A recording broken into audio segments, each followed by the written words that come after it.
Entre os inúmeros ataques que são feitos à Igreja Católica, destaca-se a acusação veemente de idolatria. Ataque esse que tomou força devido às traduções tendenciosas protestantes e às falácias que os mesmos conseguiram incluir nos ditos populares.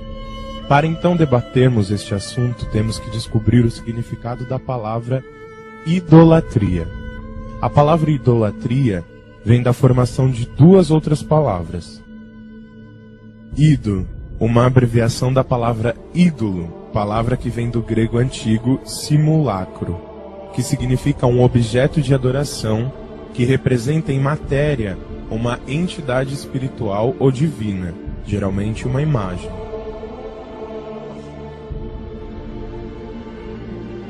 E a segunda parte da palavra latria, que vem do grego latreuo, que significa adorar. Logo, idolatria significa adoração de uma representação material. A idolatria é condenada inúmeras vezes durante a Sagrada Escritura. Em Romanos diz: pretendendo-se sábios, tornaram-se estúpidos.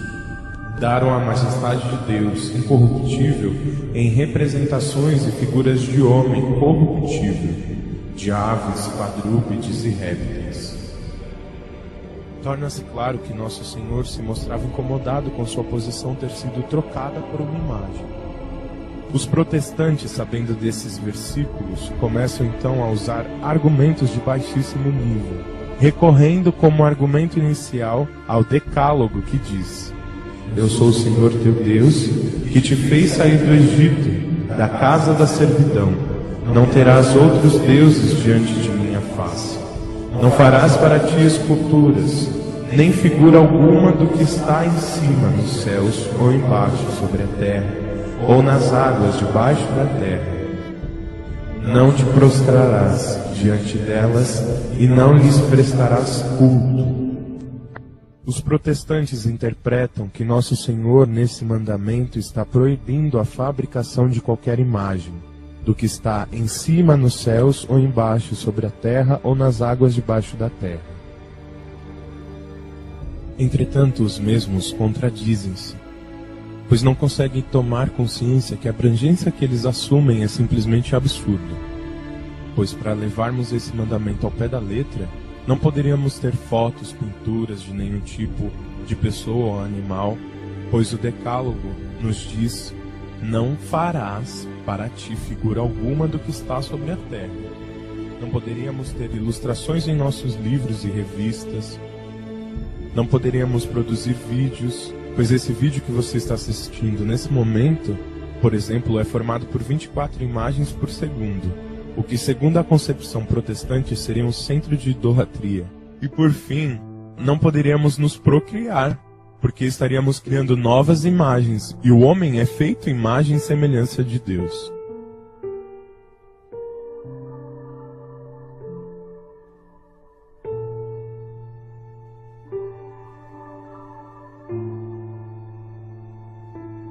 Como disse, essa é a concepção ao pé da letra. Bem nos avisou São Paulo que a letra mata, mas o Espírito vivifica. Essa interpretação equivocada da Sagrada Escritura só vem nos provar o que diz São Pedro na sua segunda carta. Antes de tudo, sabei que nenhuma profecia da Escritura é de interpretação pessoal. Deus vai mostrar que essa proibição não é tão tirânica quanto os protestantes desejam. Isso fica claríssimo logo após o Decálogo, quando Nosso Senhor diz: farás 2 querubins de ouro e os farás de ouro batido, nas 2 extremidades da tampa, um de um lado e o outro de outro. Nesse versículo vemos claramente que Deus está passando as instruções de como deveria ser a Arca da Aliança, e por vontade dele, a mesma deveria ter a imagem de 2 anjos. E essa vontade do Senhor ficará cada vez mais evidente na Sagrada Escritura, quando, por exemplo, o rei Salomão, o homem mais sábio que esteve entre nós, fez inúmeras imagens para o templo de Deus.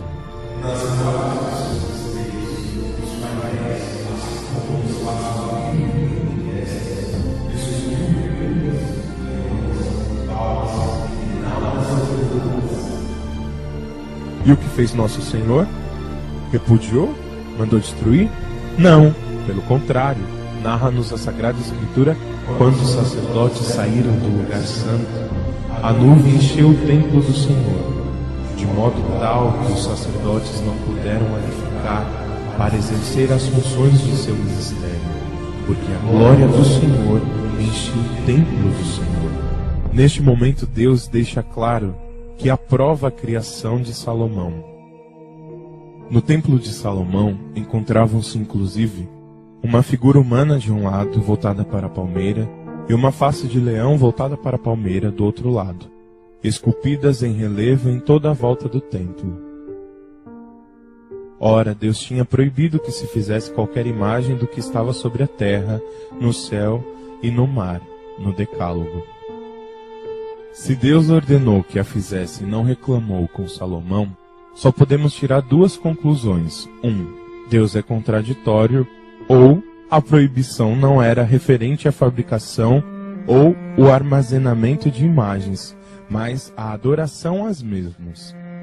Para comprovarmos que essa proibição foi estrita à adoração e não à posse das mesmas, podemos analisar os seguintes fatos. Quando Deus ordenou que Moisés fizesse uma imagem de uma serpente, a Bíblia nos diz: Moisés fez, pois, uma serpente de bronze e fixou-a sobre um poste. Se alguém era mordido por uma serpente e olhava para a serpente de bronze, conservava a vida.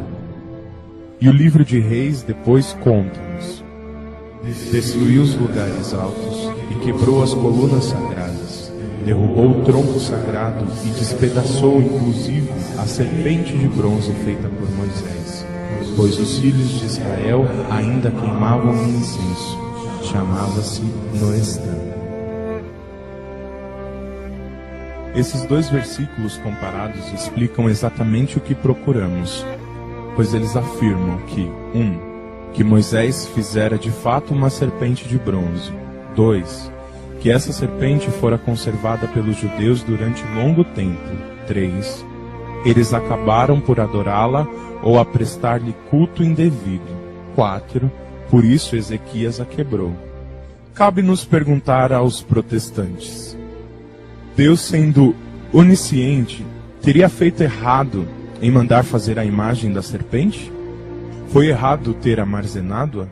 Logicamente não, pois o armazenamento é a prova de gratidão. De forma analógica, podemos comparar ao nosso comportamento.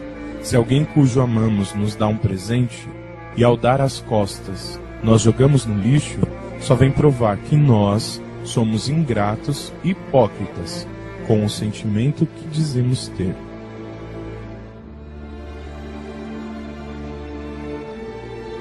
Devemos lembrar que essa imagem foi a primeira imagem que nos remetia ao nosso Senhor Jesus Cristo, pois nos diz São João: como Moisés levantou a serpente no deserto, assim deve ser levantado o Filho do Homem, para que todo homem que nele crê tenha a vida eterna. Fica-nos a seguinte pergunta: o que a igreja na época primitiva achava sobre a fabricação de imagens? Ao estudarmos o comportamento dos primeiros cristãos, fica claro que a posse de imagens não é uma invenção da igreja, mas um costume desde o início do cristianismo. Vejamos, por exemplo, essas imagens que foram encontradas nas paredes das catacumbas dos primeiros séculos da cristandade.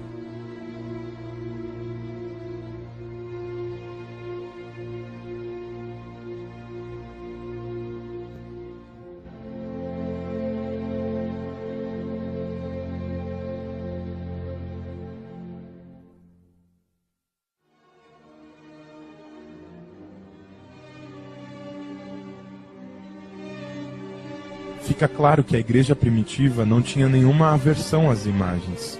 Seria os reformadores mais sábios que os primeiros cristãos? E por que a igreja possui imagens? Ora, as imagens são um convite às pessoas a contemplar o mundo espiritual, a entrarem em oração ou até mesmo um modo de evangelização.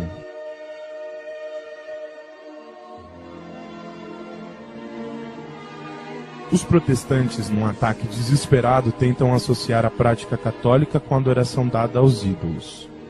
E por isso recorrem às seguintes frases: somente a Jesus você deve se dobrar, ou então, adorar somente a Jesus. Essa pobre afirmação protestante está em total desconformidade com o que nos ensina a Sagrada Escritura, pois a mesma nunca disse que o ato de ajoelhar-se era adoração. Pelo contrário, podemos ver o exemplo de pessoas que, para mostrarem sua veneração, inclinavam-se diante de outros. Jacó, o pai das 12 tribos de Israel, se prostrou 7 vezes perante o seu irmão Esaú.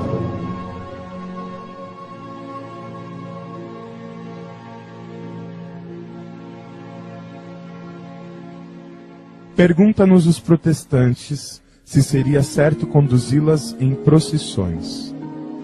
Deixemos a Bíblia nos responder. Instalaram a arca de Deus sobre um carro novo, tirando-a da casa de Abinadab, na colina. Oza e Aio, filhos de Abinadab, conduziam o carro novo. Oza ia ao lado da arca de Deus, e Aio ia na frente. Beijar imagens configura em idolatria? Moisés saiu ao encontro do seu sogro, prostrou-se e beijou-o. Ora, o beijo não significa idolatria. Quando um católico beija uma imagem, ele não ama a imagem, mas ama quem a mesma representa. Imaginemos a seguinte circunstância: um namorado, ao viajar, sente saudades da namorada, e ao ver a foto dela, beija a foto. Esse namorado não ama um pedaço de papel, mas ama a namorada. Da mesma forma, o católico, ao beijar a cruz, não ama a cruz, mas ama a Jesus Cristo, o crucificado. Se ele pudesse, beijaria os pés do Cristo. Logo, é um gesto de extrema piedade mostrar afeição às representações sacras, pois o amor não se mede por palavras, mas por atos concretos. Muitos, após saber desses argumentos, continuam a fazer propaganda contra as imagens, alegando que já que existe alguma margem para a idolatria, logo melhor seria que não existisse nenhuma imagem, para não se correr nenhum risco. Esse argumento parte da ingenuidade de acreditar que um culto indevido só pode existir se tiver alguma representação.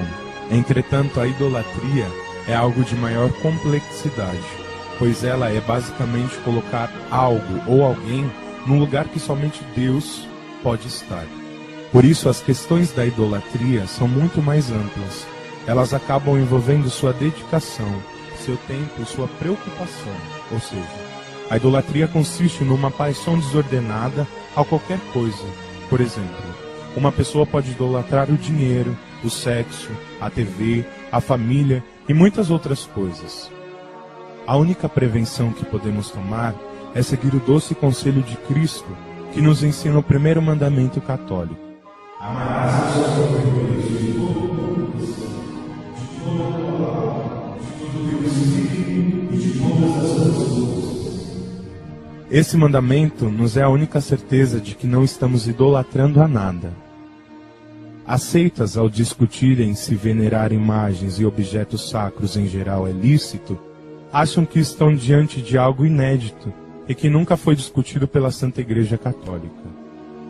Mas mal sabem eles que esse mesmo assunto foi discutido por séculos, até chegar-se a uma conclusão no século VIII, através do Segundo Concílio de Nicéia, que foi realizado após a perseguição promovida por Constantino V, em 754, onde seguia-se uma campanha para remover imagens da igreja e uma perseguição a monges, que em sua maioria eram iconófilos. O culto católico é bem separado, sendo que o único culto existente na igreja é feito a Nosso Senhor, que é a Santa Missa. Somente adoram imagens aqueles que não seguem os conselhos da Santa Madre Igreja. E todos os abusos que existiram ou existem com as imagens devem ser julgados com o princípio básico do Código de Direito Romano. O abuso não trole o uso.